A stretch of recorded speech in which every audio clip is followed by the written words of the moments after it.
Melhor gestão, melhor ensino. Governo do Estado de São Paulo. Secretaria da Educação. Olá, professores. Tudo bem? Eu sou a Débora Malê, professora. Estou aqui para apresentar uma videoaula do nosso curso 3.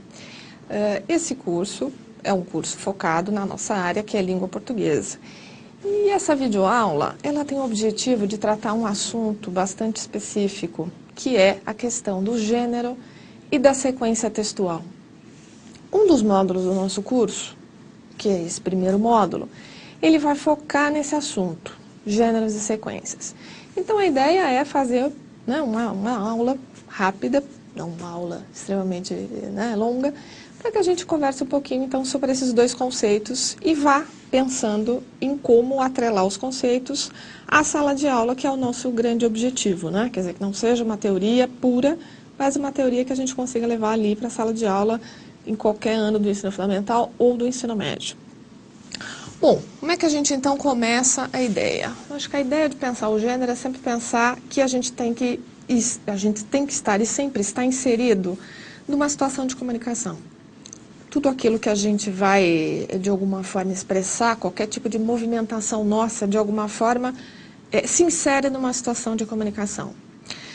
Nessa situação de comunicação, nós vamos sempre organizar um texto. E esse texto vai estar num determinado gênero. Isso é um fato que vai acontecer naturalmente, né, na comunicação. Pelo menos na nossa comunicação espontânea, isso vai acontecer de forma natural. Então, a gente pensou aqui uma situação simples, né, para essa organização de situação de aprendizagem. Vamos imaginar o seguinte, nós vamos para o supermercado. Ao ir para o supermercado, é provável que a gente faça o quê? Que a gente faça, para ir até lá, uma lista de compras. Uma lista de compras é um gênero extremamente simples, não é? A gente faz lá algumas anotações com itens, certo? Mas tem um modo de fazer isso, né? Exatamente isso. O que? Os itens, a gente não escreve frases, né? A gente não tem que ter uma ordem específica e a função é justamente fazer uma marca escrita de registro para a memorização daquilo que se quer levar, né? Daquilo que se quer comprar. Então, é a situação que vai definir o gênero que nós vamos, de alguma forma, usar, e esse gênero vai se materializar num texto. O que isso tem a ver com a nossa situação escolar? Ué, se no mundo real é assim que nós funcionamos, falando ou escrevendo, ou lendo, nós estamos lendo textos em gêneros, em algum gênero de alguma maneira, nós, então, lá na escola também estamos fazendo isso.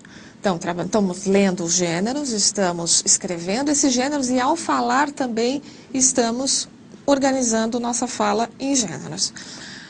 Na vida comum, desde que a gente vai adquirindo a linguagem, nós vamos aprendendo uma série de gêneros, só que a gente aprende gêneros muito simples no dia a dia, de forma geral, né? Então, como é que eu mantenho uma conversa telefônica, como é que eu faço um bilhetinho, como é que eu faço uma lista de compra. Então, claro, esses gêneros bastante primários, vamos dizer assim, muito simples, né? A escola nem precisa, uma vez que a escola fez seu papel de alfabetização, ela não precisa investir muito, especialmente se a gente pensar no ensino fundamental 2, nesses gêneros tão simples. Mas existem alguns gêneros que a sociedade espera que o indivíduo escreva, que o indivíduo fale, que o indivíduo saiba ler, que são gêneros que, se a escola de alguma forma não orientar essa leitura, essa escrita e essa comunicação oral, eles não vão ter o funcionamento adequado. Daí a gente sempre pensar esse estudo, né, tanto de fala, de escrita como de leitura, organizado por gênero. Um ponto bastante importante que eu gostaria de destacar nesse aspecto, né? Quando a gente fala em organizar o estudo por gênero, não é apenas assim, vamos ler uma crônica, listamos algumas características, fazemos algumas perguntas, estudamos o gênero. Eu acho que a ideia não é essa. Isso não é um desenvolvimento de estudo de gênero. Para eu pensar um estudo de gênero, a gente vai ter que pegar algumas características, fazer uma série de atividades de leitura, de escrita e de oralidade focadas nessas características, para eu começar a ter, de fato, um domínio, que é essa ideia do determinado gênero que se está querendo ensinar, seja para ler, para falar ou para escrever, né? Bom, Nós pegamos aí 3 aspectos de gêneros, que eu acho que são básicos, que vocês certamente conhecem, que vem lá do Dawes e Champilly, que tem a ver com gêneros, que são 3 tópicos que eles destacam que a gente vai então reforçar. Essa questão do ser um tipo de enunciado relativamente estável, que são justamente as características que a gente está falando, né? Então, que existem sim características, que a gente tem que pesquisar isso, que a gente tem que refletir sobre esses textos e levantar esse corpus de características para poder desenvolver o trabalho didático. Essas características têm a ver com temas que esse gênero trabalha, ou a função social que esse gênero de alguma forma tem, para que ele serve, né? E as suas características de estrutura, que é a organização interna. Então, como é que se escreve uma notícia, como é que se estrutura uma entrevista, como é que se faz um resumo, como é que se faz uma resenha, como é que se faz um debate, como é que se faz uma ata, enfim, é essa estrutura organizacional.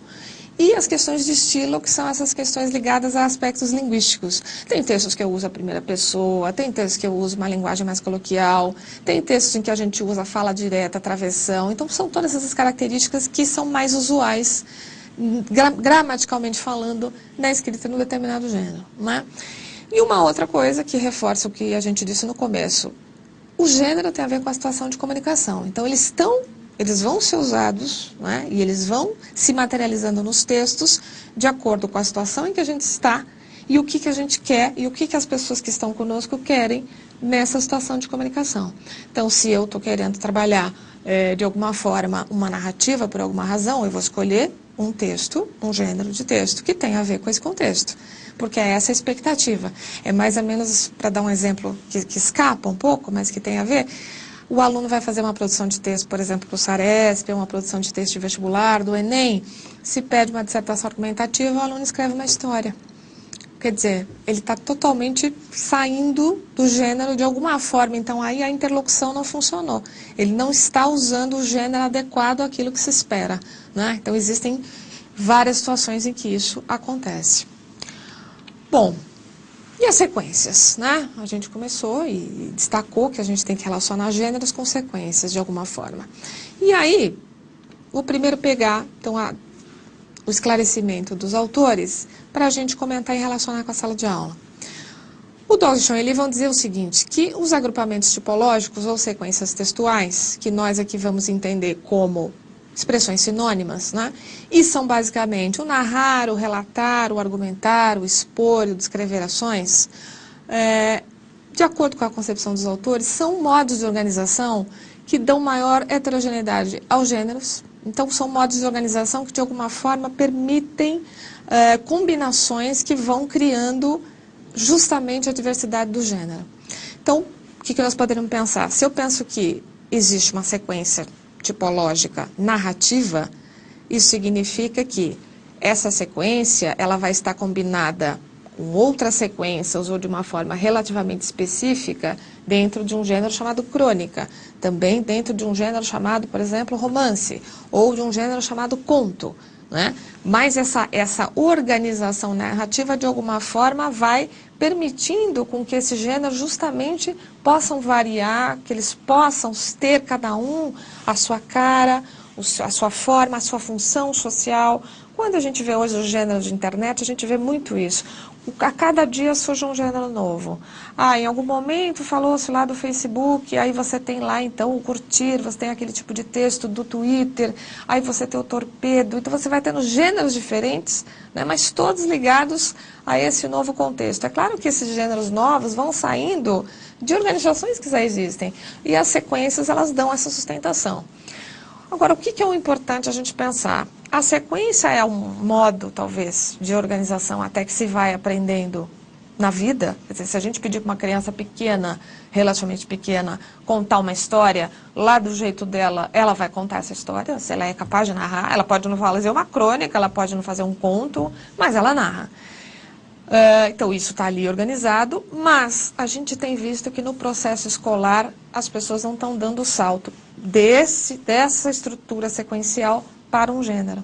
Então, qualquer tipo de produção acaba aparecendo uma história qualquer ou uma argumentação que não tem, é tudo igual, né? Está sempre mais ou menos com a mesma cara, um texto informativo com informações soltas e desorganizadas, né, que é o que ele está chamando aqui de textos ligados ao expor, né? Então, é esse o salto que a gente está pensando. Então, existe essa sequência de alguma forma, talvez seja dominada na oralidade, depois com a alfabetização na escrita, mas daí há um salto para o gênero, é o grande foco do nosso módulo 1. Como é que, então, a gente começa a conseguir trabalhar o gênero de modo que, ao invés de produzir uma narrativa qualquer, o aluno consiga fazer, por exemplo, uma reescrita de crônica, talvez pensando que uma escrita original seja uma demanda um pouco até excessiva, de uma criatividade bastante acima da média, né? A ideia dessa aula é essa. Espero que ela tenha contribuído e que fique aí, então, um diálogo que vocês vão ter com os outros materiais do módulo para fazer uma discussão interessante sobre gêneros e tipologias. Obrigada. Melhor gestão, melhor ensino. Governo do Estado de São Paulo. Secretaria da Educação.